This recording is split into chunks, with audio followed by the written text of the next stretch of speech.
Assalamualaikum. Nama saya Danish Mikael bin Zainuddin. Saya harap semua sihat, tak ada COVID. Hari ini saya nak cerita tentang anggapan mati. Ya, anggapan mati. Presumption of death. Apa itu anggapan mati?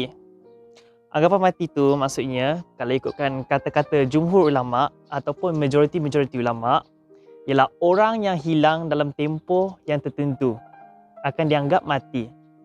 Tak kisahlah lelaki tu dengan isteri lelaki tu gaduh dengan isteri tak balik-balik ke, ataupun pergi 7-Eleven nak beli rokok tak balik-balik ke. Tak kisah, asalkan dia hilang dan asalkan lebih daripada 4 tahun. Tapi ada kriteria dia untuk dikira mati, bukan sembarangan je.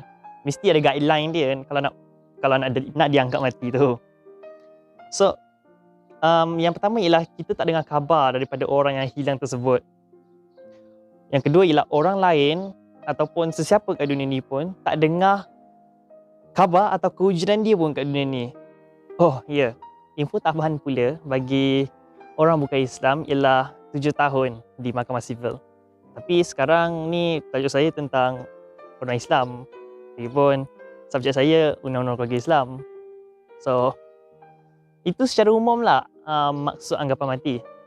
Sekarang pula kita akan cerita tentang anggapan mati menurut mazhab pula.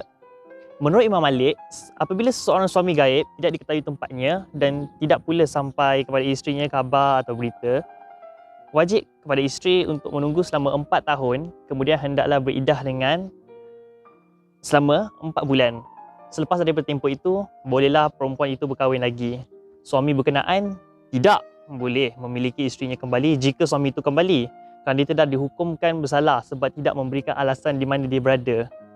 So, of course lah, aku dah tunggu kau 4 bulan and then kau datang balik tiba-tiba tanpa alasan. Itu no tu, itu salah. Mazhab Syafi'i pula sama sahaja dengan mazhab Maliki.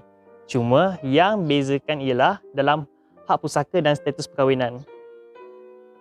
So, yang bezanya ialah kalau suami yang hilang datang balik selepas 4 tahun, suami tu masih lagi kira suami si isteri tu. Tentang harta pula, orang yang meninggal, harta dia perlu kita tunggu 7 tahun untuk kita agihkan. Sebab dalam Undang-Undang Pusaka Islam, wajib kita tunggu 7 tahun supaya kita dapat confirmkan whether tuan punya harta tu betul-betul dah tak ada kat dunia ni.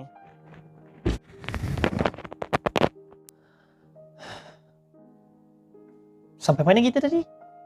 Oh ya, sekarang kita akan cerita pasal undang-undang negeri pula. Untuk ringkasan, semua undang-undang negeri adalah sama. Tak kisahlah Johor ke, Sabah ke, Sarawak ke, semua sama. Yang bezanya ialah nama peruntukan tu je. Okey, biar saya bagi contoh. Contoh isi kandungan. Di wilayah persekutuan, diperuntukkan jika suami seseorang perempuan telah mati atau dipercayai telah mati atau telah tidak didapati apa-apa perkabaran mengenainya selama tempoh 4 tahun atau lebih dan hal keadaan adalah sebegitu hingga dipatut. Bagi maksud membolehkan perempuan itu berkahwin semula, dianggap mengikut hukum syarak sebagai telah mati. Mahkamah boleh atas permohonan perempuan itu dan selepas apa-apa penyiasatan yang wajar mengeluarkan dalam borang yang ditetapkan suatu perakuan menganggapkan suami itu telah mati dan mahkamah boleh atas permohonan perempuan itu membuat perintah untuk pembubaran perkahwinan atau fasakh seperti yang diperuntukkan di bawah Seksyen 52. Suatu perakuan yang dikeluarkan sedemikian hendaklah disifatkan sebagai perakuan kematian suami itu menurut Seksyen 14 Subseksyen 4 kurungan B. Dalam keadaan yang disebut itu, seseorang perempuan adalah tidak berhak berkahwin semula tanpa suatu perakuan yang dikeluarkan. Walaupun mahkamah tinggi mungkin telah memberi kebenaran menganggap suami itu telah mati. Perakuan yang dikeluarkan sedemikian hendaklah didaftarkan seoleh-oleh berlakunya perceraian. Okey, itu adalah salah satu contoh isi kandungan peruntukan yang dekat semua undang-undang negeri adalah sama atau lebih kurang sama. Nama je berbeza. Nama peruntukan tu, contoh macam Seksyen 52 ataupun etc. etc. Okey, yang perakuan yang dikeluarkan sedemikian hendaklah didaftarkan seolah-olah berlakunya penceraian.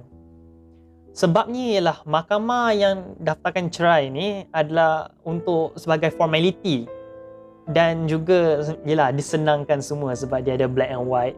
Dah suami yang hilang tu dianggap mati dan dianggap telah bercerai dengan si isteri.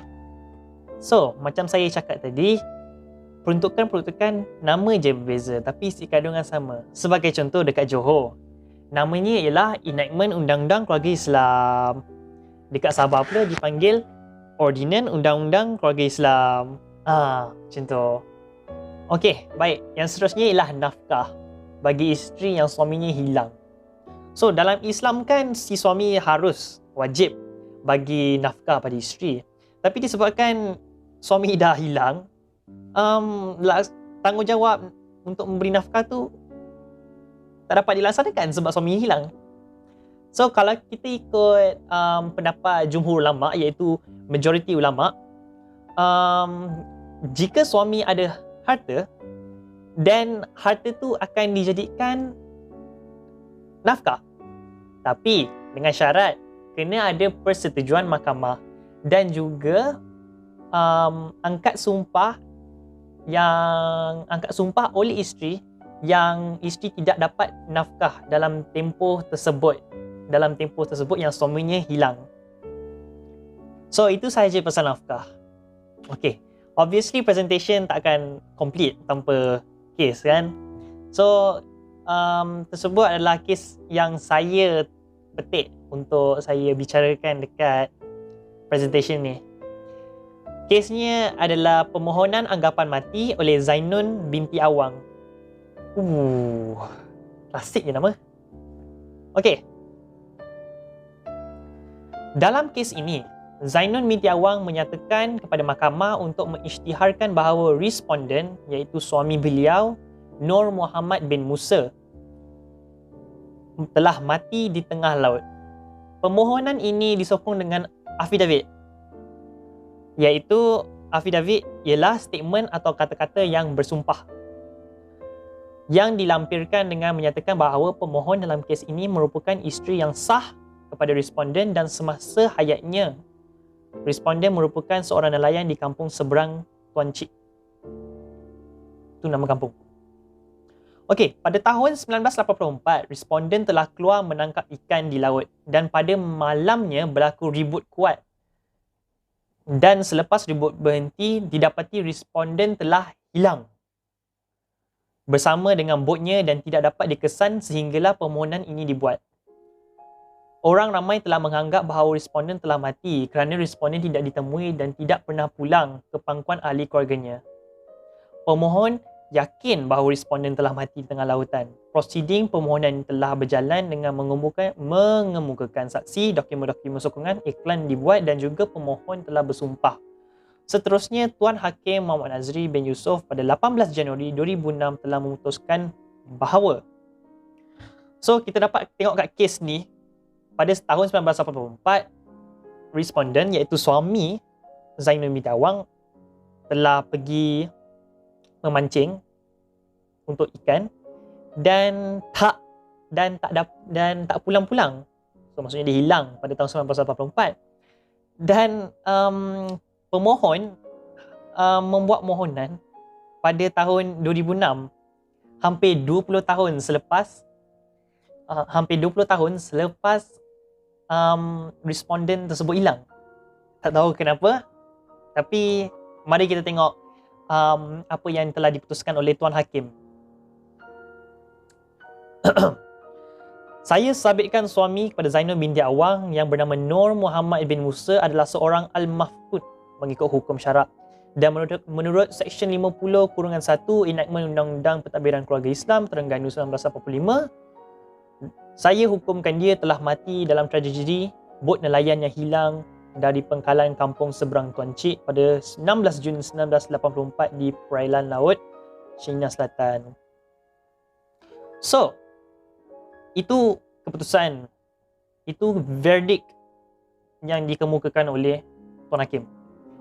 Keputusan mahkamah tersebut dibuat mengikut Seksyen 50-1 Enactment Pentadbiran Undang-Undang Keluarga Islam Terengganu 1985 yang menyatakan jika suami mana-mana perempuan telah mati atau dipercayai telah mati atau telah tidak didengar perkhabaran mengenainya bagi suatu tempoh 7 tahun atau lebih dan hal keadaan adalah sebegitu hingga dia patut bagi maksud membolehkan perempuan itu berkahwin semula, dianggap mengikut hukum syarak sebagai telah mati, maka mahkamah boleh di atas permohonan perempuan itu dan selepas apa-apa siasatan yang wajar mengeluarkan dalam bentuk yang ditetapkan suatu perakuan menganggap kematian suami itu, dan mahkamah boleh di atas permohonan perempuan itu membuat perintah bagi pembubaran perkahwinan atau fasakh sebagaimana diperuntukkan di bawah Seksyen 50.